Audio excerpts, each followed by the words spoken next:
Good morning, কেমন আছো সবাই? আশা করি তোমরা সবাই খুব ভালো আছো, সুস্থ আছো। আমরাও ভালো আছি, সুস্থ আছি। আজকে একটু লেট হয়ে গেছে সিনটি রেডি হতে, ওই জন্য ব্রেকফাস্টটা দেখো বাইরেই করছে। ব্রেকফাস্ট কমপ্লিট করতে না করতে বাসও মিস হয়ে গেছে। অতনুকে একটু এগিয়ে দিয়ে আসলো। বেরিয়ে যাওয়ার পর আমি চলে আসলাম বাগানে। বাগান থেকে ফুল তুলে দেখো গোপুসোনার বিস্কিটগুলো সব সাজিয়ে রাখলাম। হাতের কাছে থাকলে খুব সুবিধা হয়। আর এখানে ডিশওয়াশারে বাসনগুলো গুছিয়ে নিচ্ছি। এগুলো নিজেকেই করতে হয়। মাঝে মাঝে অতনু হেল্প করে দেয়, সব সময় তো আর পারে না। আর কি বলো তো, আমি না মাইন্ড সেট করে নিই কোনটার পর কোন কাজটা করব। তাহলে তাড়াতাড়ি হয়ে যায়। অনেক কাজ এগিয়ে গেছে, ফ্রেশ হয়ে নিয়েছি। আর ভালো লাগছে না, ঘুমটা ঠিকঠাক হয়নি। সকালবেলা ঘুম থেকে উঠলে না আমার প্রচণ্ড ঘুম পায়, কিন্তু এখন আর ঘুমাই না। ফ্রেশ হওয়ার পর এক গ্লাস জল খেয়ে নিলাম আর অতনুর সঙ্গে গল্প করছিলাম।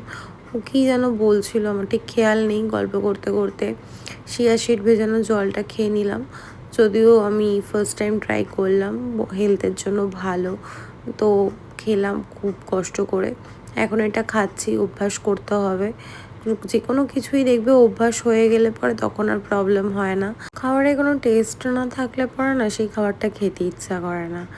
দেখো কত জামা কাপড়, এগুলো সব আগের দিন দিদি কেচে দিয়েছে, কিছু ওয়াশিং মেশিনে কাচা হয়েছে, সেগুলোই ভাঁজ করে নিলাম।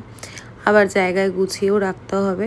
তোমাদের সঙ্গে শেয়ার করা হয়নি, আগের দিন মেলায় ঘুরতে গিয়ে দেখো ছোট্ট কিউট পানিটা নিয়ে এসেছি। এই ক্যারেক্টারটার নাম আমি জানি না, সিনটি থাকলে হয়তো আমাকে বলে দিতে হতো স্কুলে।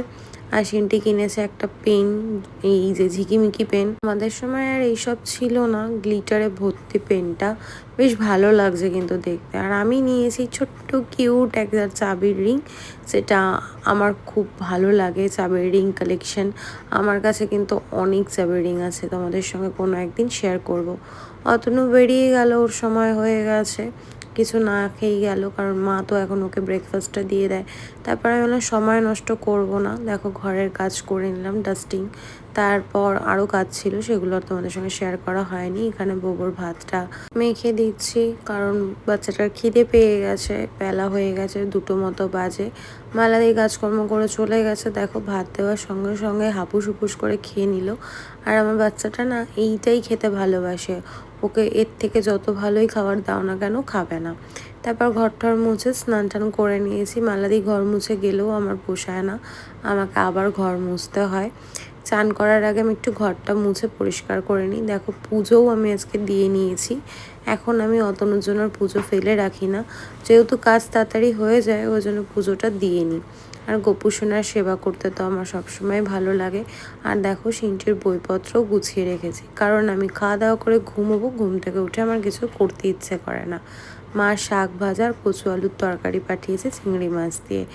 ঘুম থেকে উঠে আমি দেখছিলাম টিভি, আর সিনটি দেখো এখনও ঘুমোচ্ছে। মেয়েটা না এখন প্রচণ্ড টায়ার্ড হয়ে যায়, সকালে যায় বিকেলে আসে, সময় পায় না, ঘুমটাও ঠিকঠাক হয় না। একটু পর ওর ম্যাম আসবে, তাই ভাবলাম আর এখন আর ডাকবো না, এখনও 1-1.5 ঘন্টা মতো ঘুমোতে পারবে।